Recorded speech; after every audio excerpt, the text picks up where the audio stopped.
Yeah! What's his deal? We don't know. We just try to avoid him. He's a homeschooled kid. Oh. Hi, I'm Bryson, and I was a homeschooled kid, and... That explains a lot.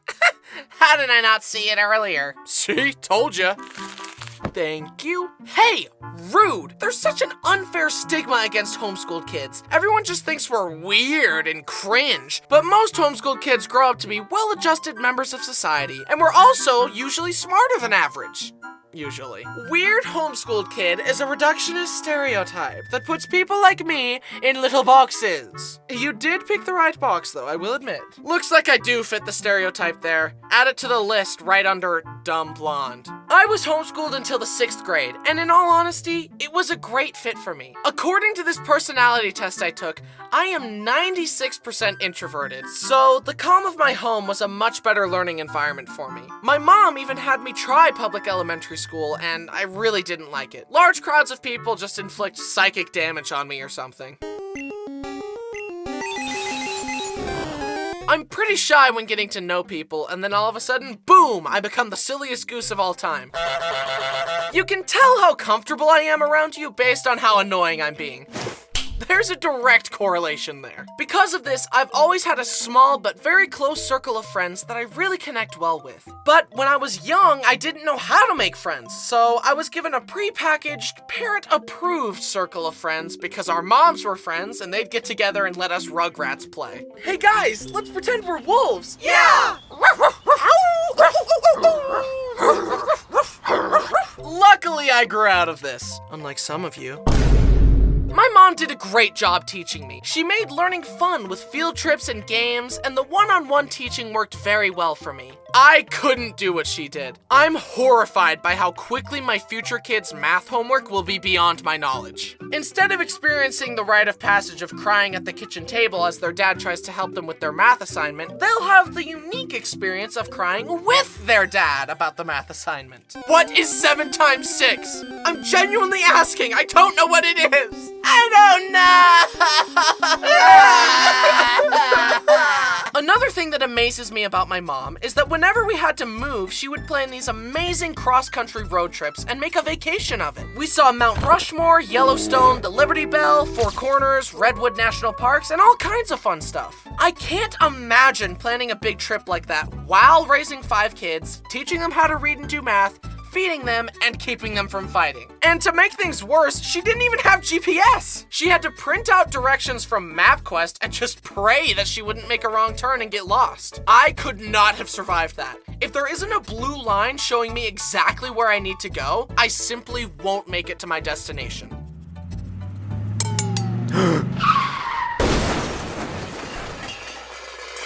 People often think that homeschooled kids are really good at math and science, but really bad at social interaction. Unfortunately, I'm just bad at both of them. And I know I'm not the only one who feels inadequate watching those documentaries about gifted kids. They're all like, At age 2, he was already speaking English and Spanish fluently. By age 6, he already graduated high school valedictorian. and by age 10, he had a doctorate in neuroscience and astrophysics. And just last month, he earned a Nobel Prize. If someone made a documentary about me, it would be more like, at age 2, he finally learned to walk. By age 6, he learned how to not spill chocolate milk. And by age 10, he was already drawing silly little pictures. The only time I remember being good at something in real school was a geography test, because my mom taught me a handy song to remember all 50 states. And I was also good at Punnett squares. So, if both your parents have the AB positive blood type, you having the O negative blood type doesn't make sense. This means either you have a mutated gene,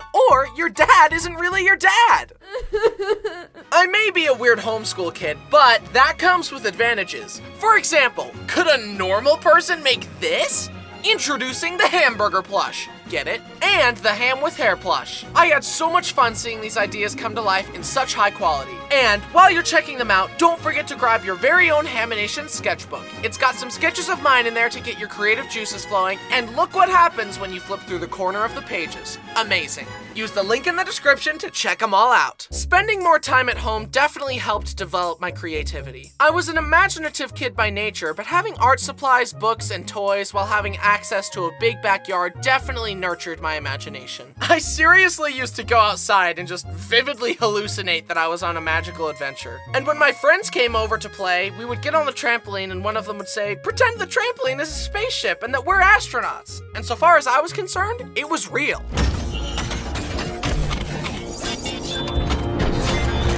Alright, cadets. Today we're gonna be doing hyperspace training. Be sure to follow all protocols before charting a course. Cadet Josh, take the wheel. Okay, I'll take us to the stuffed animal galaxy. Boop. You fool! We can't get to the stuffed animal galaxy directly. We'll have to make a detour in the petting zoo galaxy to avoid the Cookie Crumb asteroid belt. If we go straight there, the asteroids will destroy the ship. The controls are jammed. I can't turn it off. We're gonna crash. Everyone, get to an escape pod. Access denied. The escape pods are locked! It's too late! You fool! You've killed us all! No! Kids, you okay? Can't you see that the spaceship exploded and we're dead now, Mom? Oh, that's nice. But my imagination did not stop there. I used to grab a bowl from the kitchen, go outside, gather an assortment of nature's finest materials into a bowl. Grass, leaves, herbs, berries, you name it. And I would pretend I was brewing a magical potion. Mom, drink this. It'll turn you into a giraffe. No thanks. I'll just stick with my sandwich. Fine, I'll drink it. Bryson, don't! Wow, it really worked. Ooh. Ooh. Having a powerful imagination was a good thing in many ways, but this also meant that I was scared very easily. Taking the trash out in the dark felt like a life or death experience. I was convinced that an evil clown or alien would kill me if I didn't do it as fast as I could. And of course, when I turned out the last light in the house, I had to run to my room as fast as I could so that a shadow demon wouldn't catch me. Even as an adult, I avoid horror movies. It's just not worth it to me. I'd rather be happy and sleep well. But I wasn't just susceptible to scary things in movies. I also fell victim to fear-mongering stories designed to make me more obedient from my parents. This is Santa. If you're a good boy, he'll give you a present at Christmas. Awesome! And this is the Boogeyman. If you're a bad boy and disobey us, he'll kill you. Slowly and painfully. He'll violently rip your arms off and use them to bash your head in.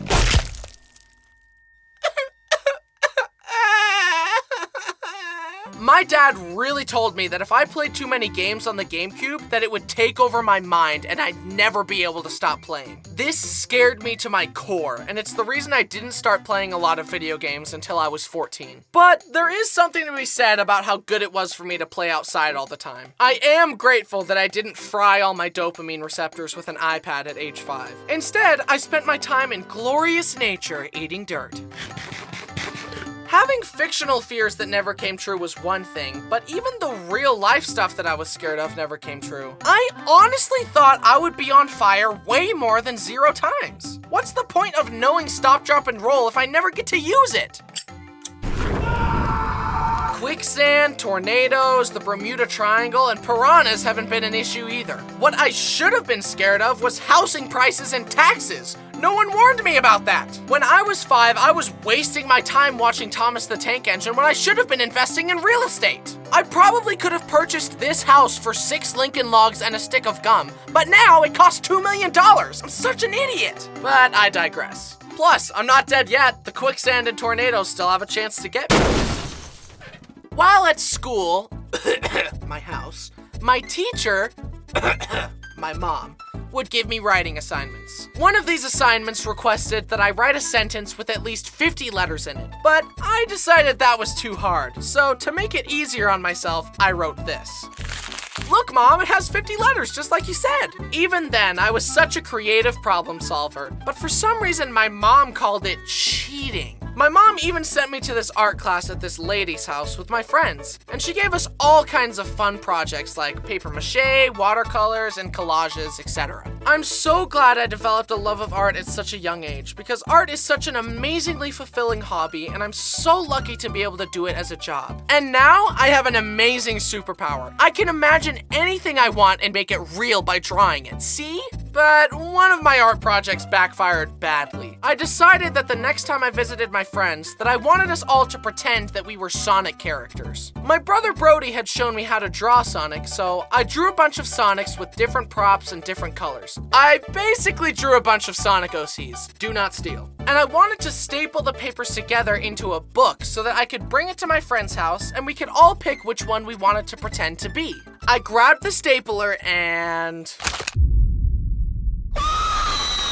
I stapled it directly onto my thumb. And at that moment, I finally understood why cartoon injuries were animated like this. Because that's how it felt. My finger has a heartbeat. Like I said earlier, it was fun to play with the other homeschooled kids. But a frustrating part was that I was usually the one to pitch the game that we should play next. And it usually went something like this. How about we play tag? No. How about we play wizards? No. How about we play hide and go seek? I'll only play if Jenna plays. I'll only play if Rachel plays. I'll only play if Josh plays. Please just say yes, Josh. Everything is riding on you. I don't want to play. But then it was time to move again. I said goodbye to my friends, we did another cross-country road trip, and arrived at our new house in California. I made some new friends in the neighborhood, and it was time for me to take on public school. And I hated it. But it's okay to hate things, it builds character. Plus, my grades were really good if we're going by golf rules. And having my friends with me made it a lot easier. And now I am a very well-rounded, well-adjusted, socially adept young man.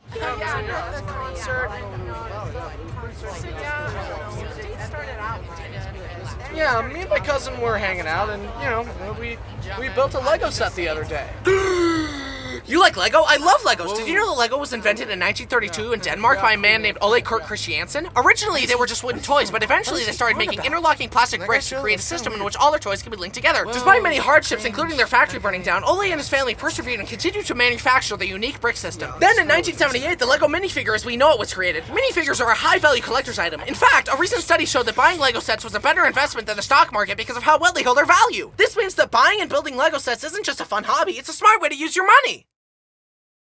Guys, thanks for watching. Don't forget to check out those new plushies and the sketchbook before you go. Thanks to my amazing team as always for their fabulous artistic skills. Go show them some love. While you're in the description, consider supporting the channel on Patreon for behind the scenes looks into the video creation process. Anyway, being homeschooled was cool, I guess. My mom did a much better job of it than I would have, and I did ultimately graduate high school. Barely, and then drop out of college. Let's change the subject. Anyways, don't forget to unsubscribe and hit that dislike button and share the video with no one. Yeah, I said it. Didn't see that one coming, did you? I'm unpredictable like that. You never know when I'm gonna